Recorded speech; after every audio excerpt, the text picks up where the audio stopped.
자, 오늘 우리 구약일도학교 몇 과인지 아십니까? 예, 벌써 그 사이에 뭐 여러 절기들이 있긴 했지만 벌써 우리가 10과까지 왔습니다. 성도님들 최선을 다해서 함께 해주시면 너무 감사하고요. 자, 늘 그랬듯이 이전 내용을 간단하게 한번 정리하고 들어갔으면 좋겠는데, 우리 9과 제목 기억나십니까? 한번 강의안을 보셔도 되고 화면을 보셔도 되고 함께 읽겠습니다. 시작.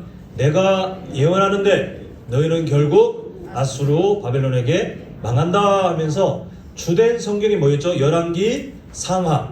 그 열왕기 상하의 그 중요성을 우리가 쭉 보면서 하나님께서 주신 그 하나님 나라의 운영 매뉴얼, 성경 말씀을 붙들기만 하면, 다윗처럼 그렇게 살아가기만 하면 내가 너희들을 다윗처럼 내가 사용하리라, 도와주리라 이렇게 약속하셨음에도 불구하고 그 뒤에 다윗의 뒤를 이어가는 솔로몬 왕부터 보니까 하나님의 운영 매뉴얼을 다 던져버리고는 지멋대로 살았어요. 결국 망한다 했는데, 망하는 그 계기를 보니까 아수르한테도 망하고 바벨론에게도 망하는 그 하나님의 통치를 보았습니다. 그래서 우리는 열왕기 상하를 이해하기 위해서 물고기 모양 기억나시죠? 앞에는 솔로몬 이야기 있었고, 그 다음에 나라가 북이스라엘 남유다로 갈라지는 이야기 나왔고, 몸통 부분은 다른 왕들이 있긴 했지만 하나님이 가장 많은 지면을 할애한 왕 이름이 아합 왕. 왜 그러다 그랬죠? 그만큼 타락이 집약돼서 나중에 정략 결혼으로 남유다까지 망가지게 할 뻔했던 아주 나쁜 그런 가정, 그런 왕의 이야기이기 때문에 아방 이야기가 거의 몸통을 부분을 차지했고, 우리가 저번에 보았던 구간은 이제 꼬리 부분, 망하는 이야기를 보았는데요. 우리 6가지 내용이 있었습니다. 한번 화면을 보시면서 우리가 기억을 살려봤으면 좋겠습니다. 자, 보면 우리가 꼬리 부분 지금 이제 설명을 드릴 겁니다. 빨간색 박스 보이시죠?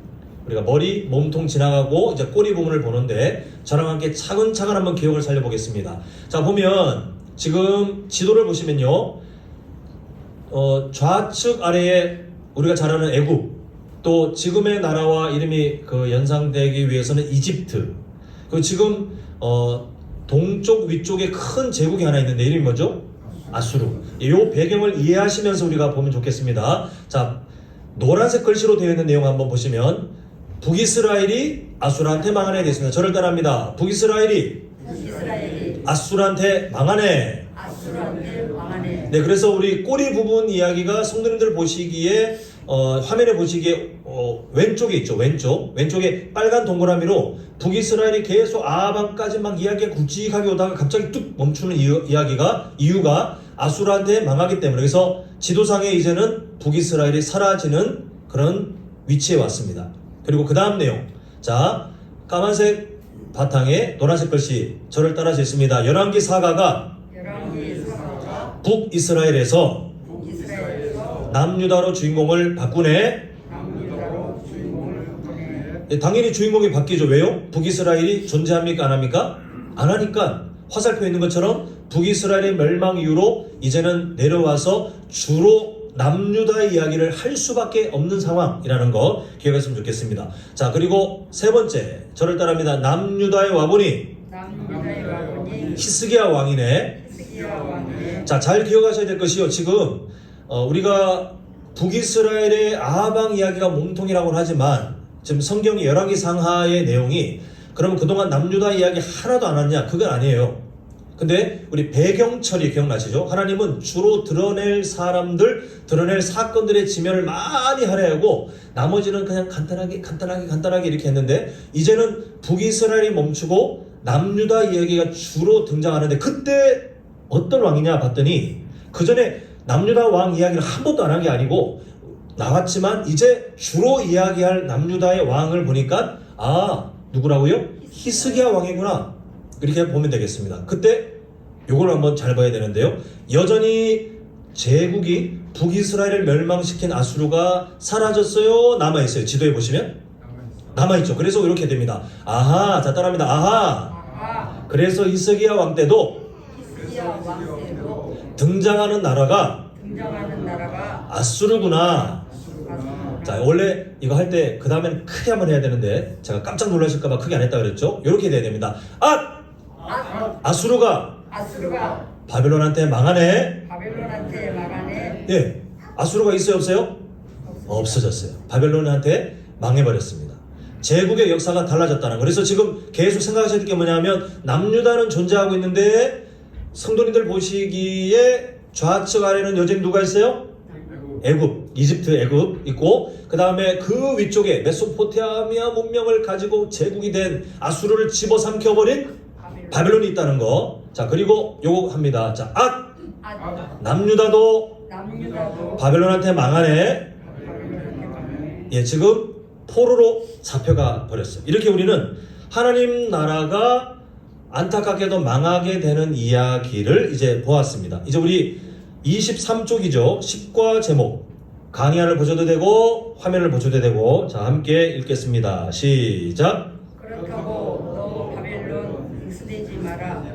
너도 결국은 네, 지금 우리가 금방 보았던 망하는 이야기의 결론까지 보니까 야, 승자는 누구 같아요? 제국 바벨론 같지만 하나님 너 착각하지 마. 바벨론도 계속 그렇게 하는 거 보니 너도 망한다 라고 누가 역사의 주인이라는 거예요? 하나님. 네. 지금 제국의 역사 속에 남유다가 막 이리 치이고 저리 치이고 하면서 결국은 바벨론이 승자구나 라고 착각할 수 있지만 그러나 진짜 그 역사를 하나님이 통치하고 계시다는 것을 우리가 한번 보게 됩니다. 자, 오늘 범위를 보겠는데요. 혹시 이거 기억나십니까? 우리 작년 여름인가?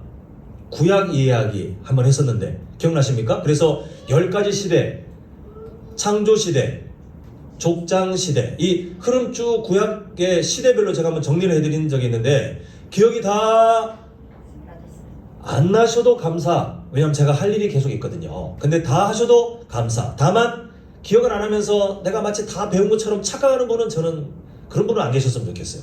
몰라도 되고 다 하셔도 되지만 근데 늘 겸손하게. 그래서 우리가 창조시대부터 한번 제가 정리를 해드리면 작은 글씨지만 한번 보이실까 모르겠어요. 우리가 지금 창출민수 사사망 대라는 이 뼈대 역사를 이 시대별로 제가 정리를 해드렸는데 희미하게 보이더라도 한번 정리를 해드리면 창조시대 하나님께서 세상을 만드시는 그리고 족장시대는 하나님께서 아브라함을 통해서 내가 너를 통해 민족을 만들고 열방에게 복이 되게 하겠다 구원의 역사를 이루고자 하시는 하나님의 꿈이죠. 그게 족장시대. 그리고 출애굽과 광야시대 하나님께서 그 나라를 출애굽시킨 다음에 약속을 맺으시고 정체성을 주시고 그리고 그들을 인도하시는 그 광야시대 민수기까지 내용이고 그리고 정복시대 여호수아 시대에 하나님께서 정말 약속한 가나안 땅을 주시고 근데 사사시대 우리가 보았던 이 구약 일독학교의 내용을 통해서 보자니 하나님께서 이 나라를 가나안 땅을 주신 다음에 뭘 주셨냐면 하나님 나라로 살 수 있는 운영 매뉴얼 말씀을 주셨는데 그 말씀을 지켰어요? 안 지켰어요? 그 말씀을 집어 던지고 지 멋대로 살던 시대가 사사시대 엉망이었어요. 엉망. 그런 엉망의 시대.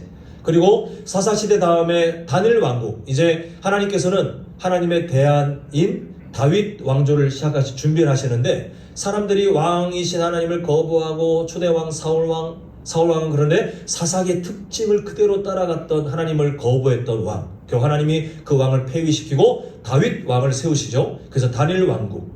분열 왕국은 아까 우리가 보았던 그 물고기 머리 기억나시죠? 솔로몬 이야기, 나라가 갈라지는 이야기, 아하방 이야기, 북이스라엘 망하고 남유다 망하고 이 얘기 봤는데 그 갈라지는 북이스라엘과 남유다로 갈라지는 이야기가 분열 왕국. 그리고 오늘 우리가 볼 내용이 포로 시대예요. 포로 시대.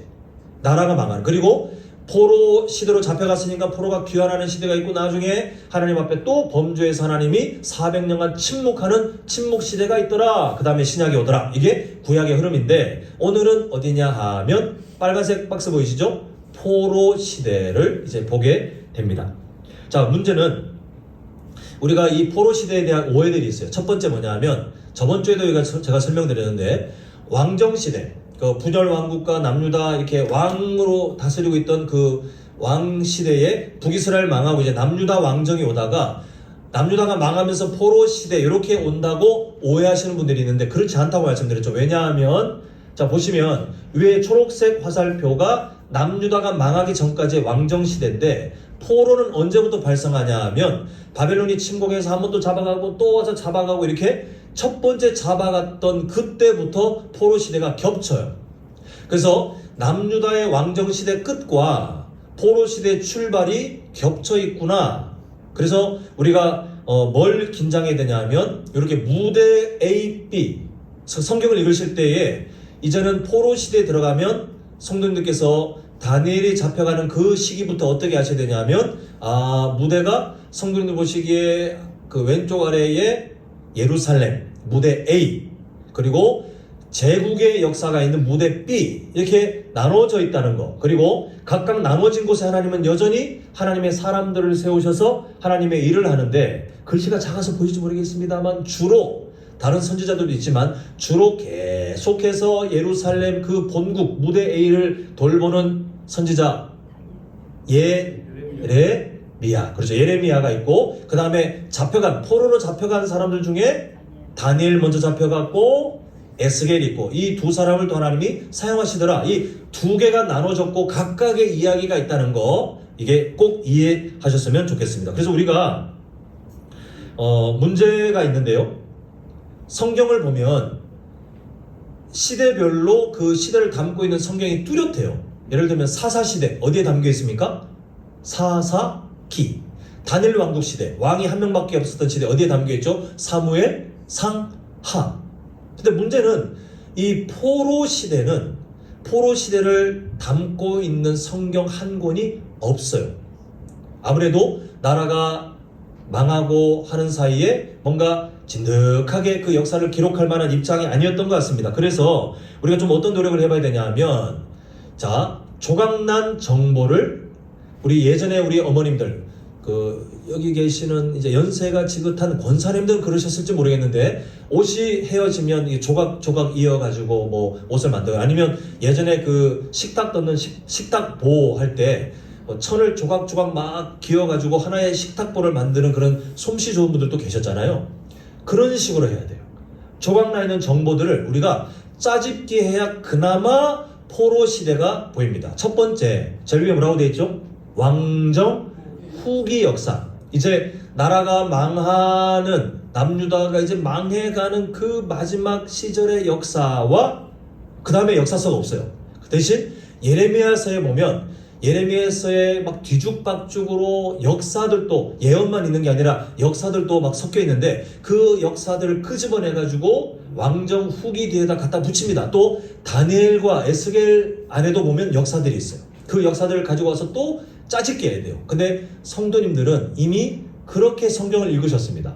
우리가 구약일도학교 하다 보면 예레미야 가보면 막 엉망이죠. 막 여기 저기 막 왔다 갔다 했던 이유가 시간 순으로 되어 있지 않기 때문에 거기에 있는 역사 사건들을 끌고 와서 정리하는 작업들이 필요했는데, 우리가 오늘은 그렇게 해서 짜집게 된 정보를 가지고 보겠습니다. 그래서 우리는 앞으로 어떻게 이제 이해하셔야 되냐면, 오늘 내용이 좀 많아요. 보시면 강의안이 원래는 두 면인데 오늘은 내용이 2배죠. 그죠? 2배. 근데 이 내용을 다 기억 안 하셔도 됩니다. 저도 사실 물어보면 긴가민가한 게 많을 거예요. 다만 우리 성도님들께서 이 포로 시대 오늘 쭉 지나가고 난 다음에 아셔야 될 게 뭐냐면, 그 남유다가 망하면서 포로 시대가 그 중간에 시작돼서 겹쳤고, 그래서 무대 A와 무대 B가 있었고, 각각의 이야기 하나님은 예레미야도 두셨고 또 다니엘과 에스겔도 두시면서 하나님의 사람들을 돌보셨던, 그래서 하나님은 결국은 나라가 망해 있음에도 이들을 버리지 않고 품고 계셨구나, 계속해서 인도하셨구나, 이걸 이해하고 포로 시대를 넘어가셔도 저는 충분히 유익하다고 생각합니다. 자, 우리 한번 오늘 우리 내용들을 보겠습니다. 1번 무대 A, 그 강의 아닙니다. 이제 1번 무대 A 예루살렘, 무대 B 바벨론, 이제 제국이죠. 동시에 보기. 자, 방가로 1번 뭐라고 되어 있죠? 여호야김 왕 때 일어난 중요한 일들. 그리고 줄친 부분은 어디라는 거예요? 장소가? 예, 줄 안 친 곳은 예루살렘에서 일어난 일이고, 줄친 부분은 포로가 이제 잡혀가면서 그 무대가 생겼기 때문에 그 무대 B에서 일어나는 일이구나를 구분해놨습니다. 자, 첫 번째 여호야김 1년. 우리 저번에 기억나시는지 모르겠어요. 갈그미스 기억나십니까? 예, 그리고 그 전략적 요충지를 집어삼키기 위해서 제일 먼저 누가 진격했죠? 바벨론이 진격했고, 그리고 아래 애굽이 야 우리도 저거 집어삼키면 우리가 더 커지겠는걸 가서 그 바벨론을 막는 그렇게 전쟁하는 그 요충지 갈그미스 전투 기억나시죠? 자 빈칸 채워봅니다. 이집트가 유다를 정복하고 요야김을 왕으로 세우고 뭘 받아요? 조공으로 받는다. 자 저번에 지도가 기억날지 모르겠습니다. 머릿속 한번 정리해보면 자 남유다가 여기 있어요. 자 저를 보시면 남유다가 있고 애굽이 어디에 있어요? 이쪽이에요? 이쪽이에요? 이쪽이죠. 그리고 지금 바벨론은 어디에 있어요? 이쪽이 제국이죠.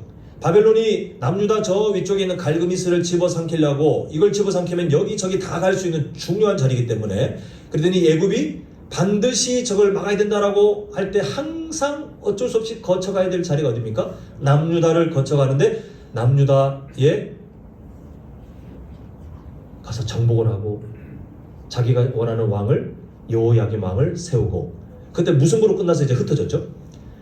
이제 조공 바쳐라고 하고는 자기 말을 들을 여호야김을 왕으로 세웠다. 그래서 이집트가 유다를 정복했다는 것이 그 제국과의 싸움. 우리 속담 기억나시죠? 무슨 싸움에 뭐가 터져요? 예, 새우 싸움이 아니고 고래 싸움에 고래등이 트지지 않고 고래 싸움에 새우등이 트지는 것처럼 두 제국이 막 싸우는데 그와 연관되어 남유다가 하나님 앞에 심판을 받는 거예요. 그렇게 해서 남유다가 애굽 때문에 한번 정복당했다는 거, 그 조공받쳤다는 거 기억하시면 되겠습니다. 자, 다음 요야김 이제 4년 되었을 때에 요거 적겠습니다. 이제는 바벨론에게 이집트와 유다가 패배한다. 두 번째 갈그미스 전투 때 바벨론이 이제는 애굽을 이기죠. 이집트를 이기죠. 그래서 유다는 이집트는 도망치고 바벨론이 느부갓네살 왕이 이제는 이집트를 기를 죽이려고 지금 당장 집어삼킬 여력은 안 되고 기를 죽이려고 내려오다가 남유다를 보고는 유다를 또한 집어삼키죠. 그래서 여호야김이 이번에는 누구에게 조공을 바칩니까? 바벨론에게. 그전에는 이집트를 눈치를 보고 이제는 바벨론까지 조공을 바쳐야 됐다는 거. 자, 다음 누구는 여호시아 때로부터 지금까지 하나님께서 말씀하신 것을 두루마리에 기록하라는 명령을 받았다. 예루살렘을 중심으로 계속해서 사역을 했던 선지자의 이름은 예레미야. 그리고 그 다음에 밑줄 친 누가 잡혀가요? 다니엘은 포로로 잡혀간다. 자, 이때 괄호하고 성경 어디가 나옵니까? 다니엘 1장이 나오는 이유가 뭐냐 하면 이 잡혀가는 이야기를 여기서 정보를 가져올 수밖에 없었던 거예요. 자, 그 다음에 하박국 선지자도 활동하는 시기다. 이렇게 예레미야, 다니엘, 하박국 이렇게 적고요. 자, 다 적으셨으면 다음에 요야김 4, 5년경에 지금 밑줄 친 거 보니까 어디 이야기일까요? 무대비입니다. 잡혀가 있는 이제 다니엘을 말하는데 느부갓네살의 신상 사건으로 다니엘이 급부상한다라고 하고 괄호하고 보니까 열왕기 상하로 되어 있습니까? 아니면 다니엘서로 되어 있습니까? 예, 여기도 마찬가지 이 정보를 어디서 가져올 수밖에 없습니까? 아까 말한 것처럼 한 권의 성경으로 되어 있지 않기 때문에 여기서 가져오고 저기서 가져와서 시간 순서로 짜맞춰야 겨우 보인다. 포로 시대가. 지금 우리는 그렇게 정리를 하고 보고 있는 중입니다. 자, 다음 방가르 2번. 이제는 마지막 왕이죠. 시드기야 왕 때 일어난 중요한 일들. 자, 지금 저번 시간에 정리했던 남유다가 망하는 이야기의 끝부분을 다시 한번 포로 시대부터 지금 다시 한번 말씀드리는 거예요.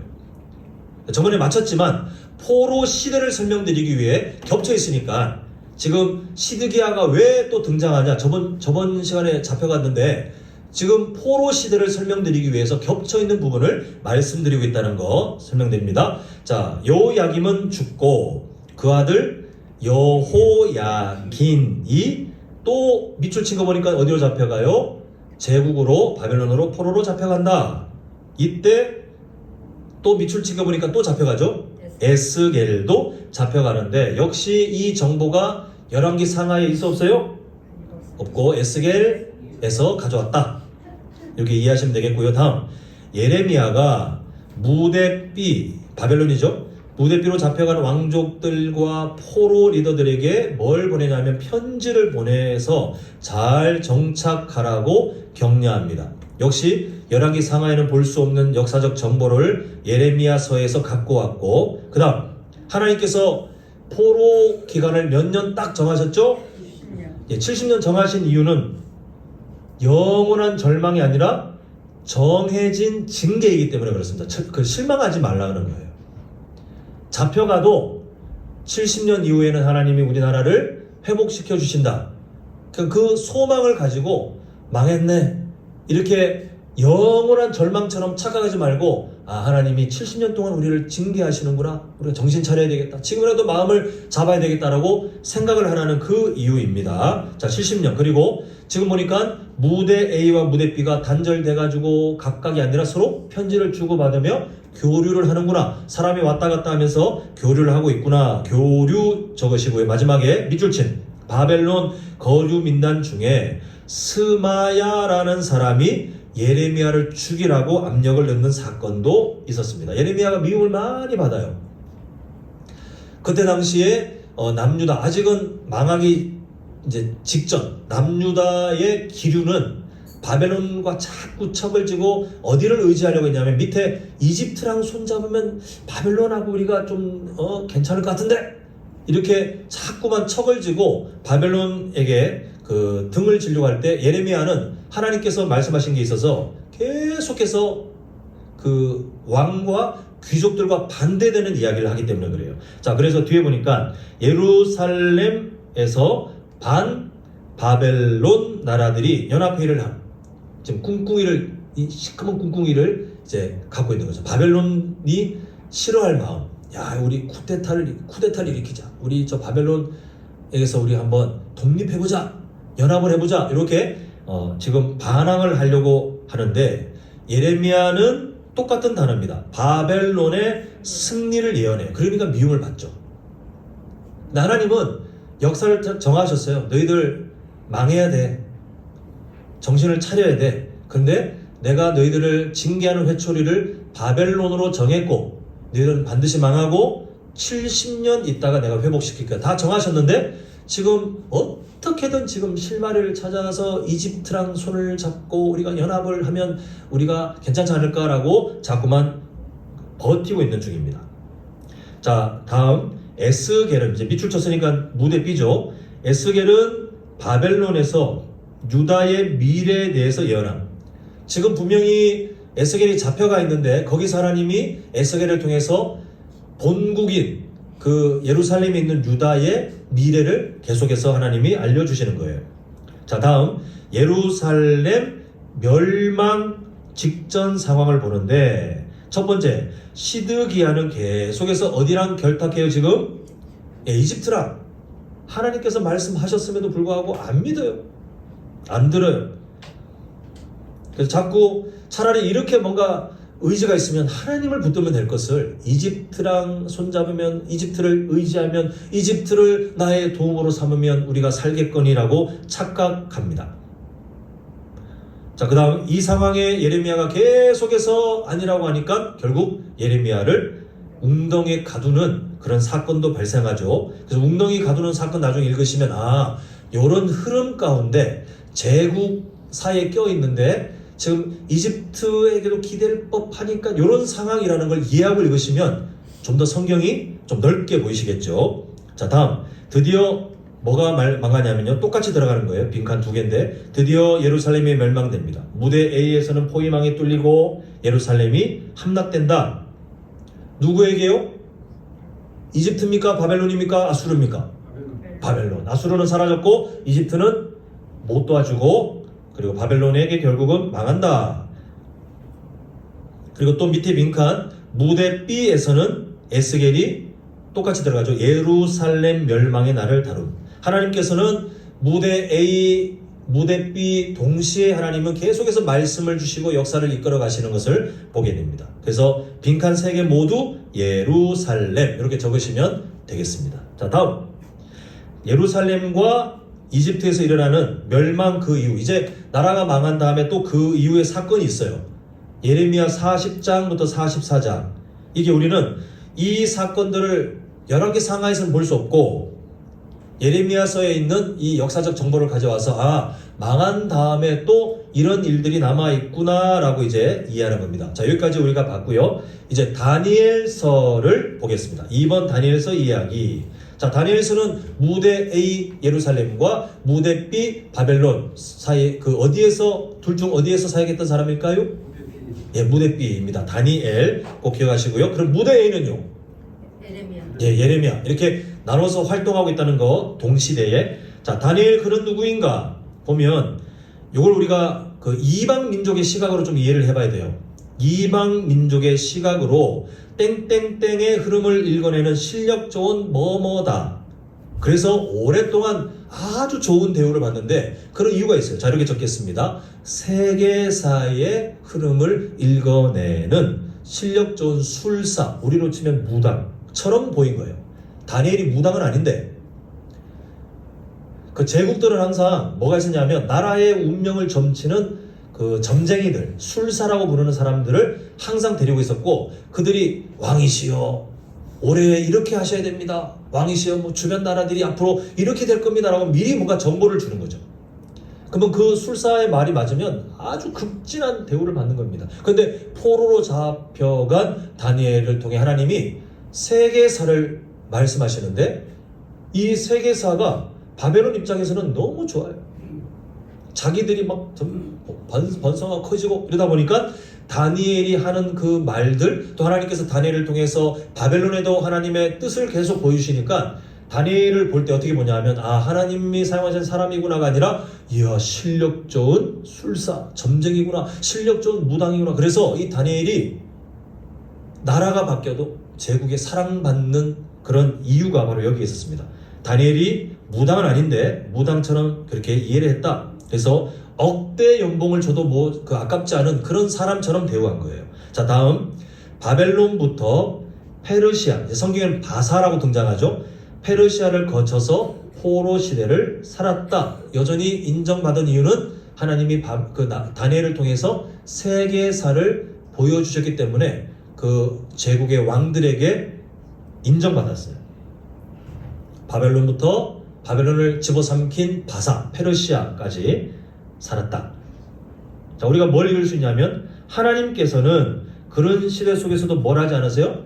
침묵하지 않는다는 거. 이게 우리가 아까 구약의 10가지 시대 제가 복습해 드렸지만 제일 마지막 시대가 뭐였죠? 신약 시대 앞에 하나님이 입을 탁 닫아버리는 마지막 제일 무서운 징계? 침묵 시대. 침묵이 아니면 희망이 있어요. 어떤 상황이든 하나님의 말씀이 우리에게 주어지면 희망이 있어요. 하나님은 나라가 망해 있는 것 같은데 계속해서 말씀을 주시는 거예요. 왜? 그 이유가 뭐냐면 사랑하고 있기 때문에. 이스라엘 백성들에게 잔소리하는 게 아니라 절망하고 있는 그들에게, 하나님과 관계가 끊어진 것 같은 그들에게 아니다. 계속해서 하나님께서 말씀을 주고 계시는 것을 보게 됩니다. 그래서 세계사가 누구의 손에 잡혀 있는지 알려주는 거예요. 다니엘을 통해서. 아, 지금 바벨론이 바사가 우리의 주인이구나가 아니라 아니네, 하나님 말씀하신 대로 다 되네. 성경 보면요, 특히 이사야서 보면 바벨론이 등장하기 전에 바벨론의 심판이 예언돼요.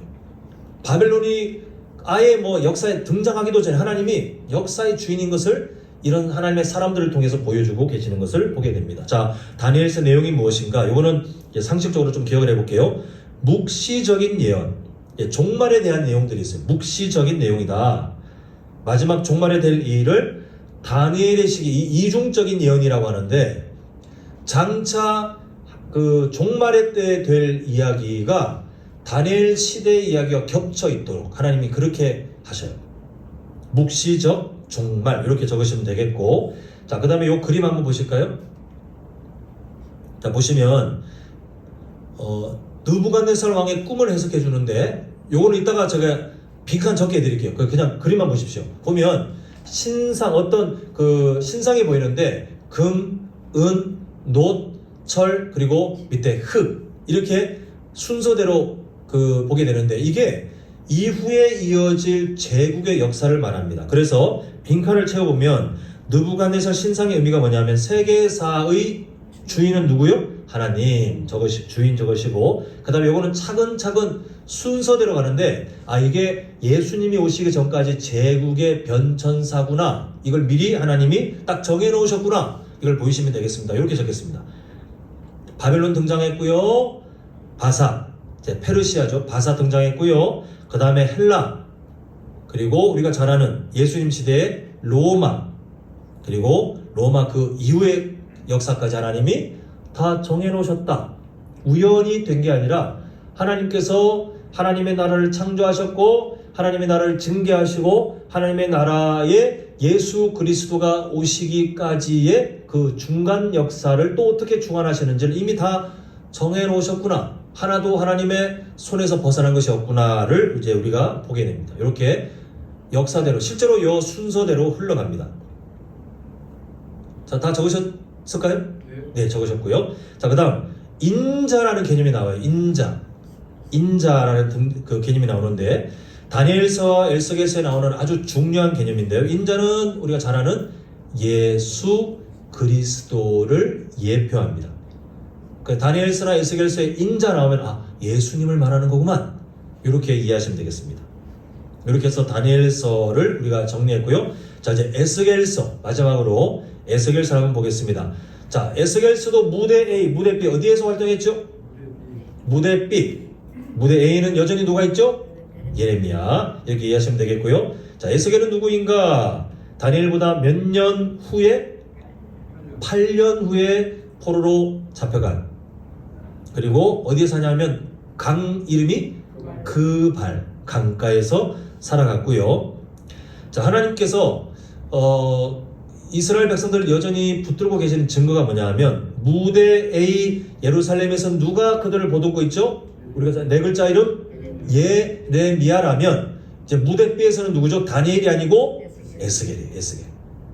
역할이 달랐습니다. 에스겔이 포로들의 영적 리더 역할을 하면서 계속해서 하나님이 품게 했어요. 이런 흐름을 잘 이해하셨으면 좋겠습니다. 포로 시대입니다. 지금 계속해서 포로 시대. 하나님께서는 포로 시대 가운데 나라가 망해 있는 것 같지만 그 폭삭 망한 곳에 예레미야를 두셔서 위로하게 하셨고, 그리고 잡혀간 사람들은 뭐 행복했겠습니까? 거기도 절망이잖아요. 그런데 에스겔 같은 사람들을 통해서 하나님이 백성들을 도우셨구나 이해하시면 되겠습니다. 자, 에스겔서의 내용을 보면 주제가 뭐냐면 성전이에요. 성전인데, 자, 설명 잘 듣고 적으세요. 그냥 적으시면 순서가 꼬입니다. 요 빈칸 저랑 같이 적으십니다. 에스겔서의 주제는 성전인데 두 가지 주제가 나타납니다. 첫 번째 주제 1번, 성전의 무너짐이 심판이에요. 성전이 두 개 들어가죠. 성전의 무너짐이 심판하시는 것을 의미합니다. 성전이 무너진다. 하나님이 심판하시는 내용이구나. 이렇게 아시면 되겠고, 그 다음 주제 2번, 또 성전에 나오는데 성전이 이번에는 다시 지어질 것을 말씀하는데 그것은 구원이에요. 구원. 그러니까 결국 심판하시지만 구원하신다. 이 선지서의 주된 내용 아닙니까? 심판하시지만 구원하신다. 하나님께서 여전히 그들을 포기하지 않고 붙들고 계시는 것을 보게 되는데요. 자, 성전 재건 예언의 의 보면 첫 번째 새 언약을 세우심. 우리가 오늘 읽었던 에스겔 11장 19절 20절 내용이었죠. 새 언약을 세우심. 하나님께서 이렇게 하시겠다.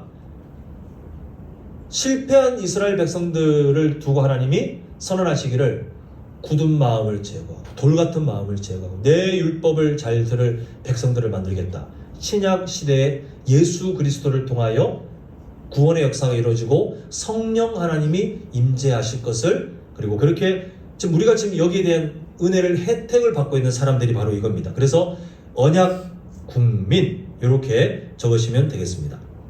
하나님께서 이 약속을 실현해 가고 있다는 증거가 누구냐? 바로 이 자리에 있는 우리 성도님들이에요. 이 에스겔서에 하셨던 그 약속이 나를 통해 지금 실현되고 있구나. 하나님 감사합니다. 이게 우리의 삶이어야 됩니다. 자, 마지막 요한계시록 성격이 있다는 거죠. 에스겔서에. 그래서 여러 열국을 심판하실 하나님이 에스겔서에 많이 묘사되고, 또 새 성전 건립은 하나님의 통치, 결국은 무너진 것 같았지만 성전이 건립되는 것은, 다시 세워지는 것은 성전의 주인이 누구예요? 하나님께서 이 온 세상을 통치하신다는 거구나 이렇게 보시고, 그리고 전 세계 열방에서 왕 노릇하는 바벨론, 뭐 다른 나라도 마찬가지인데 결국은 망한다. 이 메시지가 담겨 있습니다. 하나님께서 그렇게 선언하시는 거예요. 제국이라고 해서 하나님께서 어찌할 수 없는 게 아니라 내가 허락하는 시간까지만 내가 원하는 도구로 사용하지 하는데 너희들 결국 죄 졌지 망한다. 이렇게 하나님의 역사의 흐름을 우리가 보았습니다. 자, 이렇게 해서 내용이 많았지만 빠르게 한번 10과를 정리해 보았는데 내용을 간단하게 한번 우리가 복습해 보면요. 하나님의 말씀을 거부하는, 하나님을 왕으로 거부하는 하나님의 나라가 결국은 나라가 반으로 쪼개지는 상처 입었지만 정신 못 차렸죠. 결국 그래서 북이스라엘은 어디에 망했죠? 예, 아수르에게 망하고 바벨론은 어디에 망했죠? 바벨론에 저기 남유다는 어디 망했죠? 예, 바벨론에게 망하는 그런 일들을 통해 하나님이 심판하신 거예요. 심판. 그런데 하나님께서는 이 무대 A, 무대 B 두 곳에 존재하는 하나님의 백성들을 버리지 않으시고 계속해서 하나님의 사람들을 통해 말씀을 주시면서 보듬어 주시고 약속을 주시고 다시 하나님의 일들을 이루어 가실 것을 말씀을 하셨습니다. 결국 어떤 세계사의 역사 가운데 조그만 나라의 어떤 사건을 말하는 게 아니라 하나님은 이 조금해 보이는 나라에 하나님의 꿈을 담으셨잖아요. 내가 너희들을 통해 열방을 나에게로 돌아오는, 결국 예수 그리스도가 오시게 되는 그 통로가 이스라엘인데 엉망이었기 때문에 하나님이 결국은 매를 드실 수밖에 없었지만, 근데 그 작은 나라를 바로 세우시기 위해 하나님은 온 세상의 역사를 막 다 주물럭 하면서 그렇게 사용하시더라는 거예요. 그냥 너희들끼리 알아서 세상 역사 알아서 돌아가라, 나는 여기 이스라엘만, 이게 아니라 이 이스라엘을 하나님의 사람으로 만드시고, 그리고 뭐 침묵시대 그 다음에 이야기입니다만 이스라엘에게 하나님이 침묵하시는 징계를 허락하시지만, 그러나 400년간 예수 그리스도가 오시기에 가장 좋은 세계의 역사의 흐름을 탁 만들어서 그때 예수님이 오셔서 복음이 막 전파되도록 하나님께서 미리 다 세팅하시잖아요. 하나도 하나님의 뜻에서 벗어난 역사가 없도록 하나님이 온 세상의 주인 되시는 것을 우리는 이 어찌 보면 비극적인 사건이 있는 포로 시대, 또 포로 귀환 시대, 그 이후의 시대를 통해서 우리는 계속해서 보게 됩니다. 우리 성도님들이 오늘 10과를 통해서 뭐 정신없이 막 지나갔고 뭐 기억이 날 듯 말 듯 하시지만, 다른 것 다 잊어버려도 하나만 꼭 기억하셔야 될 것이, 나의 하나님이 그런 하나님이신 것을 기억하셨으면 좋겠어요. 전능하신데 그 하나님은 그의 백성들을 포기하지 않는 하나님. 나라가 망해서도 계속 시대마다 하나님의 사람을 세우셔서 하나님의 말씀을 주시며 품으시고 인도하시는 그 하나님이 누구의 하나님이에요? 예, 나의 하나님. 우리는 이번 한 주간 그 하나님과 동행할 겁니다. 이 이스라엘 백성들이 누렸던 은혜보다 사실은 더 신비한 은혜잖아요. 그때는 하나님께서 누군가를 통해서 말씀을 주셨는데, 지금은 어떻습니까? 예수님의 십자가 사랑을 통해 아예 하나님의 영이 우리에게 임재해 있는. 그래서 성도님들 잘 이해하셔야 돼요. 하나님의 영이 들락날락 내가 뭐 잘하면 들어오고 잘못하면 하나님이 아예 불쾌해 나가고 아니라, 연약함에도 우리에게 임재하셔서 우리를 계속해서 에스겔서에서 주셨던 언약과 그 약속처럼 우리의 굳은 마음을 성령님이 제거해 가고 계시고, 우리가 하나님의 말씀을 앞으로 더 잘 이해하고 순종하는 사람으로 바꿔가시는 그 역할은 우리가 깨닫든 못 깨닫든 아니면 우리가 심지어 범죄하고 있는 그 순간에도 하나님은 여전히 일하고 계시더라는 것. 그 하나님이 여전히 우리와 동행하고 계십니다. 우리가 그 사랑을 이번 한 주간 잘 기억하셔서 하나님의 손에 붙들린 우리 믿음의 사람들로 힘있게 살아갈 수 있기를 간절히 소망합니다.